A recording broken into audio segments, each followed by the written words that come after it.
Marcus Williams, a 19-year-old son of a cleaning lady, never expected that delivering a pizza would change his life. But that day at Technova Solutions, it did, and not in the way he hoped. As he waited in the lobby for payment, Marcus noticed a large screen where engineers were arguing over a failing algorithm costing the company millions every day. To him, the mistake was obvious. "They're using the wrong data structure," he muttered. The receptionist scoffed. "Sure, the pizza guy knows programming." But Marcus couldn't ignore the error. He knew a simple adjustment, reorganizing the binary tree and applying distributed hashing, would fix everything. Gathering his courage, he called out to a group of executives walking by. "That algorithm crashes because you're using linear search instead of hash indexing." The room fell silent. 12 men in suits stared at him like he was crazy. Then Richard Blackstone, the CEO, laughed coldly. "Do you know how many PhDs have been working on this for 6 months?" Marcus didn't flinch. "I also know you've already lost $97 million because the system crashes every 200,000 queries." The laughter stopped instantly. That figure wasn't public knowledge. Dr. Harrison, the VP of Technology, narrowed his eyes. "How could you possibly know that?" Marcus hesitated. His mother had worked there as a cleaner for 15 years. While she cleaned late at night, he did homework in the offices, overhearing technical discussions and reading stray documents. But admitting that would embarrass her. "Just observation," he replied. Blackstone smirked. "All right, genius. Prove it. Fix our system." The challenge echoed in the room. Some employees grinned, expecting him to fail. What they didn't know was that Marcus had been accepted to Stanford at 16, but declined the scholarship to care for his diabetic mother. He looked around, calm and determined. "Fine. But when I succeed, remember how quickly you judged me." He pulled out his worn smartphone, ready to get to work. Dr. Harrison burst into laughter. "This will be priceless. Someone film it for when he fails." A crowd began to gather, whispering and pointing. Blackstone checked his gold Rolex. "You've got 15 minutes. Improve performance by at least 10%, or you'll be banned from this building. And take your mother with you." Marcus froze. How did Blackstone even know about her? "Oh yes," the CEO said with a sharp smile. "Rosa Williams. Our night cleaner for the last 15 years. A hard-working woman. But maybe it's time we force her into retirement, especially if she finds out she raised a lying son." The words hit Marcus like a punch. His mother had given up everything, her health, her sleep, her own dreams, just so he could have a chance. After his father walked out, she held 3 jobs, scrubbing floors late at night while Marcus studied quietly in empty offices. "Problem, kid," Blackstone pressed, noticing Marcus' anger. "Still want to play programmer?" Marcus steadied himself, recalling what his mother always told him. "Son, when people try to humiliate you, it's because they fear what you can do." "You can start timing me," he said firmly, moving toward the terminal. Sarah, the receptionist, lifted her phone and whispered, "This is going to go viral." She giggled about an influencer doing a tech challenge, but Marcus ignored her. His attention was locked on the screen. The system was worse than he expected. Layers of sloppy, bloated code stacked like a crumbling house. But Marcus had trained his eyes through long nights at libraries, teaching himself from free online tutorials. Within moments, he saw the solution. As his fingers flew across the keyboard, memories flooded back, teachers who doubted him, examiners who questioned whether he belonged at Stanford, and his own choice to walk away from that scholarship to care for his diabetic mother. 10 minutes, Blackstone announced, already grinning in anticipation of Marcus' failure. "But Dr." Harrison leaned closer, his expression shifting. "Wait, that can't be right." Marcus had rewritten the entire system's architecture in under 8 minutes. 300 lines of tangled code were replaced with 47 clean, efficient ones. "What did you just do?" asked a young engineer, clearly impressed. Marcus didn't look up. "I treated it like a family budget. When you grow up with very little, you learn to make every piece count. I stripped away the waste and organized what mattered." Blackstone stepped forward, his smirk fading. "Impossible. Our top people worked on this for 6 months." "Then maybe the problem wasn't their intelligence," Marcus replied calmly. It was perspective. If you've never had to stretch a single dollar for a week, you don't understand real efficiency. A tense silence spread across the lobby. Employees exchanged glances, realizing the kid in the delivery uniform wasn't bluffing. 5 minutes left, Blackstone muttered, but his voice no longer carried confidence. Marcus entered the final line and leaned back. Done. Test it. Dr. Harrison hesitated, then ran the simulation. The system lit up, processing 200,000 simultaneous queries in just 3 seconds. No crashes. No errors. That can't be real, someone whispered. Marcus turned to Blackstone. Performance improved by 97%. Processing time cut by 90%. Your monthly server costs will drop in half. The room was silent. Sarah stopped filming, her jaw hanging open. Even the smug receptionist said nothing. Blackstone's face turned red as he clenched his fists. This was luck. A trick. You copied it. I can do it again from scratch, Marcus said calmly. Or explain every line of code to your team. I could even teach them about optimization if you'd like. And that was when Blackstone snapped. He lost all control and shouted for the "I will not be humiliated by a black pizza delivery boy." Blackstone roared so loudly the entire building could hear. "Security, get this bum out of here!" The silence that followed was heavy. Dozens of employees had filmed those exact words. Years of carefully hidden racism had just burst out in public. Marcus didn't move. A faint smile crossed his lips. He had done more than fix their broken system. He had revealed the CEO's true character for everyone to see. "Interesting," Marcus said calmly, picking up his backpack. "Because under state law, racial discrimination in the workplace is a federal crime. And with at least 20 people filming this, every word you say is digging your own grave." While Blackstone fumed, Marcus walked out with the quiet confidence of someone who had just turned humiliation into the beginning of something much bigger. 20 minutes later, Marcus arrived home. His mother, Rosa, was preparing dinner in their small apartment. One look at her son's face, and she knew. "Tell me everything," she said, shutting off the stove and sitting at their worn kitchen table. Marcus told her everything, from spotting the error in the code to the moment Blackstone's racist outburst went viral. Rosa listened in silence, tears welling in her eyes. "My son," she said softly, "do you understand what you've just done?"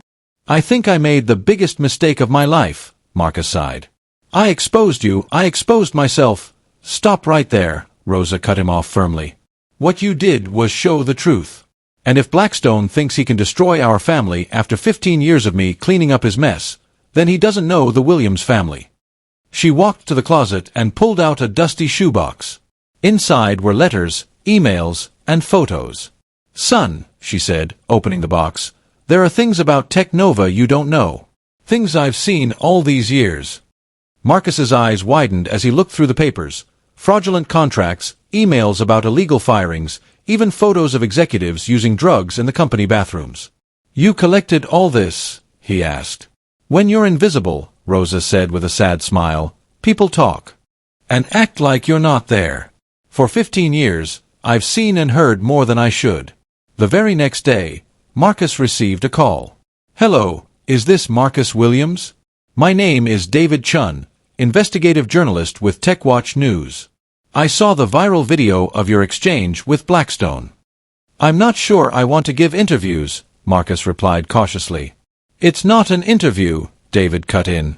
"It's a proposal. I've been investigating Technova's illegal labor practices for 2 years. I already have sources confirming a pattern of discrimination, but I need stronger evidence." They met at a small cafe downtown.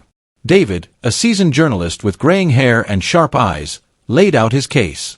"Marcus, that video was just the surface. Blackstone has a record of firing black employees on false pretenses, underpaying women for the same work as men, and using shady accounting tricks to dodge taxes." Marcus flipped through the folder David handed him, recognizing names his mother had mentioned over the years. "What do you need from me?" he asked. "Inside access," David replied.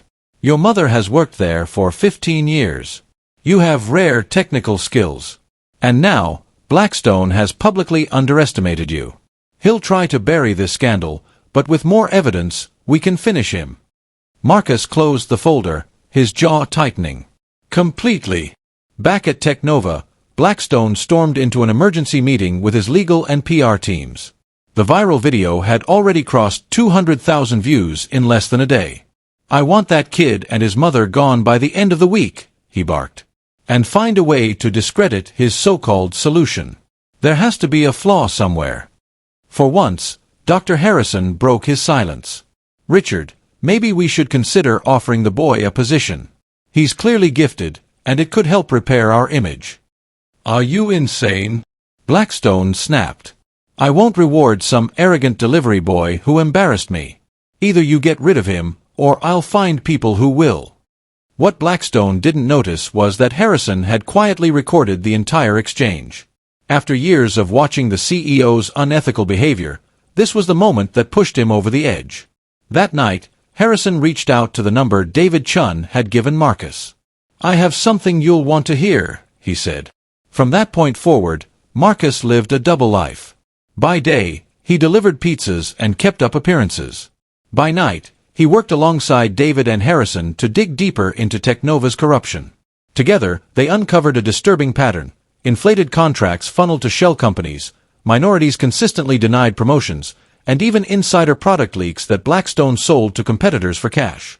"We have enough to end his career and sink the company," David said one night at Marcus's apartment.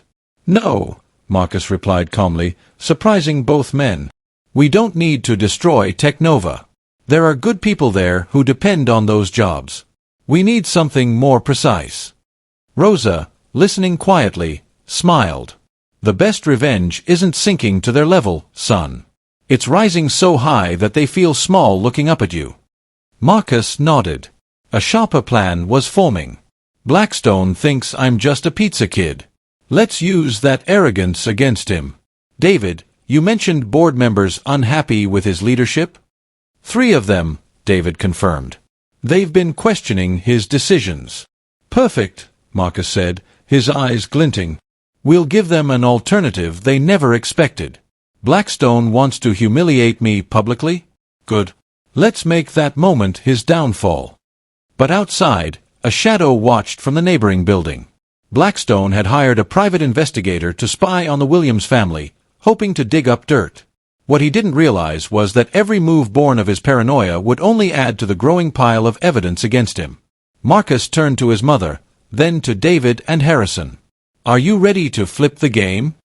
They all nodded. In Rosa's modest kitchen, the same place where she had raised a boy into a quiet genius, a plan was born. A plan that wouldn't just expose one corrupt CEO, but redefine justice in the corporate world. The boy Blackstone tried to humiliate was about to become his greatest nightmare. And the blow would be as elegant as it was devastating. Days later, Technova's conference room filled with the board of directors, reporters, and key investors. Blackstone straightened his Italian tie, his voice booming with false confidence. "Gentlemen," he announced, "today you will witness how we handle problematic situations, with strength and integrity. Today," Blackstone declared to the board, investors, and reporters, "you'll see how this company deals with troublesome employees and attempts to damage our reputation." At that moment, Marcus walked into the room in his same simple shirt. Blackstone's lips curled into a cruel smile. "Ah, our famous pizza genius," he said loudly. "I hope the cameras are rolling, because today you'll see this lying kid exposed for what he is." Marcus took a seat, calm and steady. He noticed the cameras placed around the room. Exactly what he'd hoped for. "Mr. Williams," Blackstone began, pacing dramatically, "you claimed to improve our system by 97%. Our experts concluded that was nothing but luck, an amateur trick." From the back of the room, Dr. Harrison exchanged a quick glance with Marcus. The plan was unfolding exactly as they expected. "In fact," Blackstone continued, raising his voice, "we've discovered that you and your mother have been stealing our intellectual property. She photographed confidential documents during her cleaning shifts." The room erupted in shocked murmurs. Marcus remained still, his eyes sharp. "That's a serious accusation, Mr. Blackstone," Marcus replied calmly. "Do you have proof?" "Of course I do." Blackstone snapped, his temper breaking. I hired a private investigator. We have photos of your mother in restricted areas. Pictures of you meeting suspicious people. Marcus tilted his head slightly. Interesting. And did this investigator follow you as well? Blackstone froze. What are you talking about? Marcus pulled out a tablet and connected it to the projector. Because while your investigator was tailing me, TechWatch News was investigating you. The first image appeared on the screen, Blackstone leaving an upscale restaurant with a man in a suit. The date showed 3 weeks earlier. This man, Marcus explained, is Vladimir Petrov, a representative of TechCorp Russia, one of Technova's direct competitors. You were negotiating to sell our proprietary algorithms for $12 million. The color drained from Blackstone's face. That's fake. Edited. Marcus tapped again. This time, an audio clip played through the speakers. It was unmistakably Blackstone's voice. The machine learning algorithm is worth at least $20 million on the black market. I can deliver the full source code by the end of the month. That's out of context. Blackstone shouted, but his voice was cracking. Context? Marcus asked with a cool smile. Let's give them more context. Slide after slide filled the screen. Forged contracts, emails detailing racially motivated firings, photos of executives using drugs in company bathrooms. Evidence Rosa had carefully collected over 15 years. "Oh my God," whispered one of the investors. "Richard, is this true?" But Marcus wasn't done. He played the full recording of his first encounter with Blackstone, the part where the CEO's racist remarks had been cut from the leaked online clips. "And now," Marcus said firmly, "the part that truly matters." The final slide appeared, hard financial data. In just 2 weeks, Marcus' algorithm had saved Technova $143 million and improved system efficiency by 120%. All of that, Marcus said, locking eyes with Blackstone, came from a solution created by a so-called pizza delivery kid, knowledge I gained while my mother, a woman who gave 15 years of her life to this company, cleaned up after your mistakes. The room went silent. Blackstone's hands shook, sweat dripping down his forehead. You planned this," he stammered. "You set me up." Marcus leaned forward slightly. "No, Richard. You set yourself up." Marcus turned off the projector, his voice calm. "You set yourself up, Richard. I just documented it." The door opened. Journalist David Chun entered with 2 federal agents. "Richard Blackstone," one of them announced, "you are under arrest for industrial espionage, workplace discrimination, and tax fraud." As the handcuffs clicked, Blackstone shouted wildly, "This is persecution! You can't do this to me! I built this company!" Marcus stood, straightened his simple shirt, and looked him in the eye. "Here's the difference between us. You used your power to crush people. I used my mind to protect them." The agents led Blackstone out. The room fell into stunned silence until a board member stepped forward. "Mr. Williams, we'd like to discuss a proposal. We need a new CEO." Marcus smiled, thinking of his mother, probably cooking dinner in their small apartment, the apartment that wouldn't be needed much longer. "I'll consider it," he said. "But first, I need to deliver a pizza." The room erupted with laughter. Everyone understood they had just witnessed history. The boy Blackstone tried to humiliate had brought him down, not with anger, but with patience and proof. 6 months later, Marcus Williams walked through Technova's headquarters, not as a delivery boy, but as the youngest CEO in company history. At just 20, he led 200 employees and managed contracts worth billions. The lobby where he had once been humiliated now displayed his photo, under a slogan he himself had written, "Excellence has no color, only results." During a Forbes cover interview, the reporter asked, "How does it feel to be Silicon Valley's youngest and most innovative CEO?" Marcus adjusted his tie, still not used to wearing one. "Funny," he said. 6 months ago, I was just the black pizza delivery kid. Apparently, the title changes when you save a company from bankruptcy." Technova's turnaround was stunning. Under Marcus' leadership, the company not only recovered its losses, it tripled in value. His algorithm was being licensed worldwide. Rosa Williams, now retired with a generous pension, Marcus insisted every cleaner should receive, watched proudly at his Executive of the Year ceremony. "I always knew that boy would fly high," she whispered. "I just didn't know he'd soar so high I couldn't keep up." Meanwhile, Richard Blackstone had become a corporate outcast. After 4 months in federal prison, no tech company would touch him. Former colleagues crossed the street to avoid him. His golf club revoked his membership. His ex-wife divorced him and took half of what he had left. Now he lived alone in a modest apartment, taking odd consulting jobs for businesses unaware of his scandal. Videos of his arrest still spread online, always with comments about karma and justice. Dr. Harrison, now vice president at Technova, often summed it up best: "I've never seen a turnaround like it." Marcus turned humiliation into inspiration. Blackstone turned privilege into prison. At a corporate diversity conference, someone asked Marcus how he had managed to forgive those who tried to destroy him. "Forgive?" Marcus chuckled. "I didn't forgive him. I just used the energy he gave me more wisely." Marcus often said, "The best revenge isn't dragging your enemy down to your level. It's rising so high that they no longer matter." Even Sarah, the receptionist who once mocked him, learned that lesson. After being fired for poor conduct, she took a small job at an accounting firm. Each time Marcus appeared in the news, she felt the sting of regret, remembering how easily she had dismissed him. The same conference room where Blackstone once tried to humiliate Marcus was rebuilt into the Marcus Williams Innovation Center, a space where every employee, regardless of background, could share ideas freely. On the wall hung a golden plaque with Marcus' words from his first speech as CEO: "Genius ignored today is the revolution of tomorrow." Despite his new position, Marcus kept his life simple.